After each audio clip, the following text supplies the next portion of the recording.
Let's dive into mindfulness. What is mindfulness? Let's find a definition. Being fully present and engaged in the moment without distraction or judgment. To the judgmental part I will come later, because it is a very important part when it comes to practicing mindfulness. We are often worrying about things that have happened. We're often thinking of the past and worry, are we able to manage what's coming and what's going to happen? Often the political situation might even influence us as well and our decisions. Learn to be in the moment and to concentrate on what you're really doing now. That's mindfulness. And we will dive into it, how it could work for you as well. And it's not that much of an effort. You can really implement it into your daily life. And it is about observing your thoughts and emotions with getting caught up in them. You're having some lunch, for example, and you're thinking of the next meeting, and that's where mindfulness comes in. Why are you not enjoying the meal you're just eating? But let me dive into the origins of mindfulness first. The roots of ancient meditation practices lies in Asia, in Buddhism especially. And the monks have used mindfulness and especially meditation, long extended meditations, to get awareness, insight into enlightenment. And that is something that we in the West hardly know. We know praying to Jesus, for example, but we don't really have a technique which helps us to be in the moment. Even though praying, of course, is a part of it, it doesn't help us in our daily hustle. And mindfulness is different. Later, it came over to the West and it was adapted to secular contexts, including psychology and healthcare. And there's one man that stands out with it, and it's quite recently, when you think of history, that it came to the West. It was through Jon Kabat-Zinn. He created a program called Mindful-Based Stress Reduction, MBSR, in the 1970s. And this program is still used and practiced by many million people, and psychotherapists and psychologists as well. This program brought really mindfulness into the mainstream medicine and psychology, and it is scientifically proved, which helps us and lets us demonstrate the benefits in reducing stress and improving mental health. What did science find?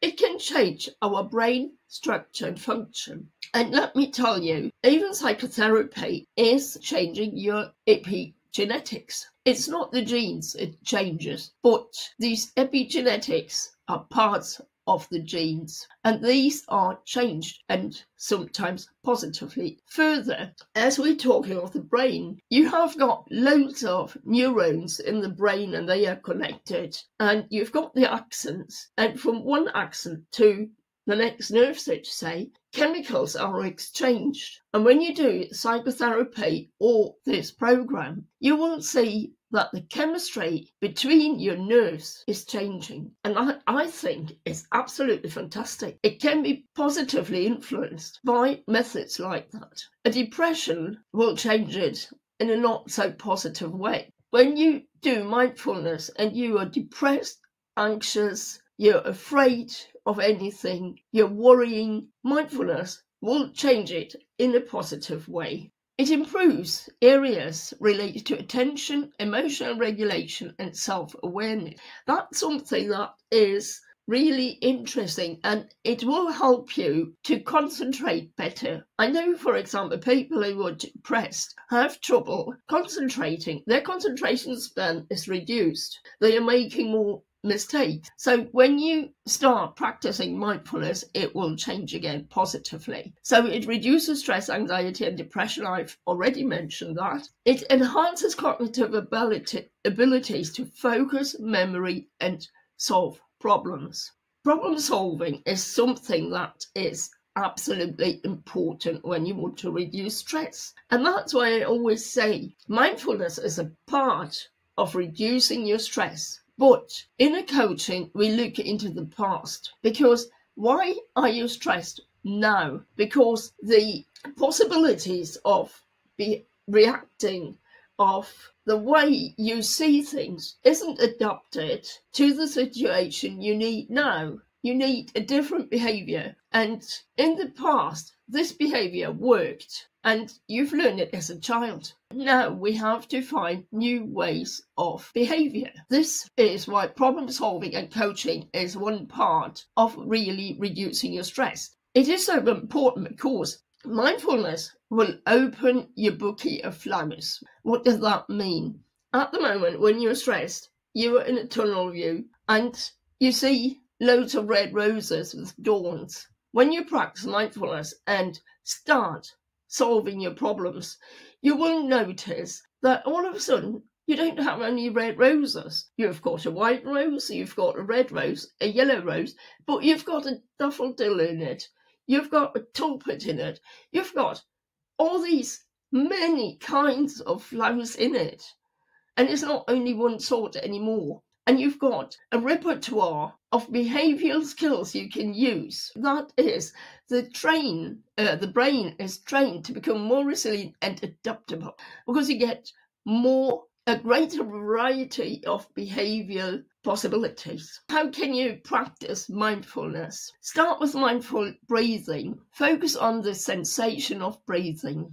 It might be at the beginning you won't see perhaps too much, but you can start with your nostrils and going down to the stomach or intestines or lungs and so on. And you can observe how your body is changing while you inhale and while you exhale. There are so many breathing techniques. Try them out and find the way you feel most comfortable. You can breathe in, hold it for how long ever, breathe out, hold it, and breathe in again. So, for example, that's called box breathing. But there are many other possibilities. Or you can inhale fast and exhale slowly. You can inhale deeply and exhale with noises and so on. There are so many possibilities. Try whatever you find.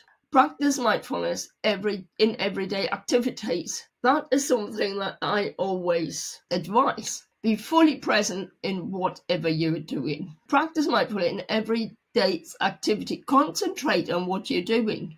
And I will get into that more in a moment, because I want to stay with breathing. But whatever you're doing, when your thoughts are coming back while you're breathing, set them on a cloud and let them go, especially if they keep coming back, because you can go back to your breathing, but this thought might be penetrating every time again. So send it on a cloud, because I notice when you have a picture and you let it go, it goes.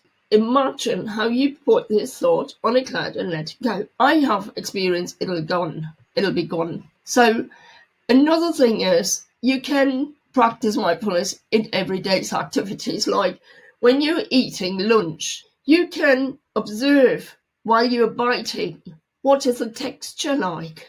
What does it taste like? Is it sweet? Is it sour? What is it like? Is it hot? Is it cold? Etc., etc. You can observe how these pieces become smaller and smaller. How does it change the texture while you're biting it? And you can feel what it's like when it goes down into your tummy. So you can really practice it everywhere. When you write something, when you type something, what is your typing like? Is it fast with more mistakes because you are not really concentrating on it?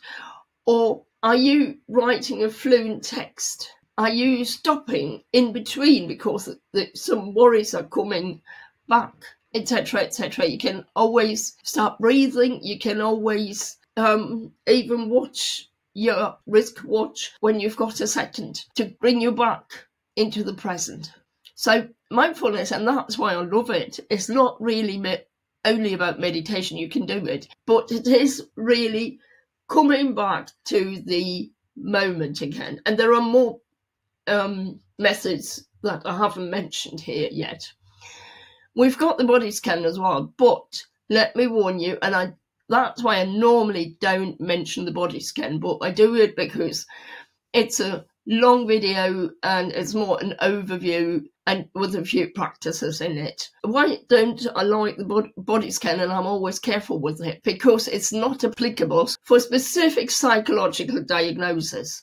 For example, psychosis and schizophrenia, and perhaps even more. As I'm not a psychotherapist, please be careful with all the exercises. If you notice they don't do you good, they trigger you, stop it immediately. Really try just to be in the moment as much as you can. And the worries always have their place in your life, but you decide when you are going to deal with them.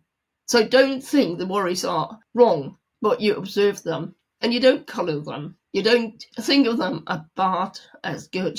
You just accept them as being a part of your life. What are the benefits of not judging? We've mentioned it before, and I think you can guess. Reduction of stress and anxiety. But do you know it also improves your relationship through acceptance and compassion? When you open your tunnel view, we mentioned that you've got a bouquet of flowers, loads of different kinds of flowers, roses, tulipans, etc. So you can choose of a variety of behavioral patterns. Mindfulness is a method for you to understand your patterns and your triggers. With time, it won't be the first time or the second time, but when you keep practicing mindfulness, you will learn what your triggers are. Finding your triggers can be really tricky. Think about whether it is a coaching that might help you to find your triggers and beliefs. What are techniques of non-judgment?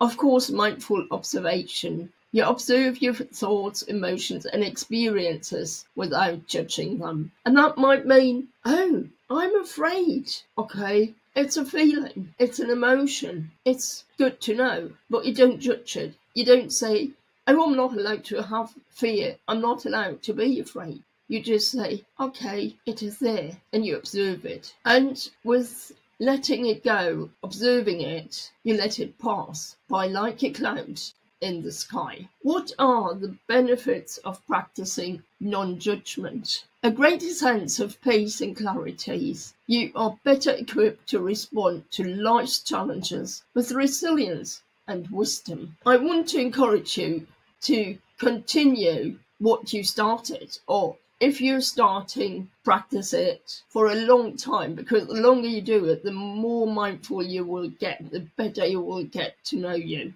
As I mentioned, it's not only about accepting it, but it's also time to alter your behavior, and that's where you might need help. If you like this video, please don't forget to subscribe.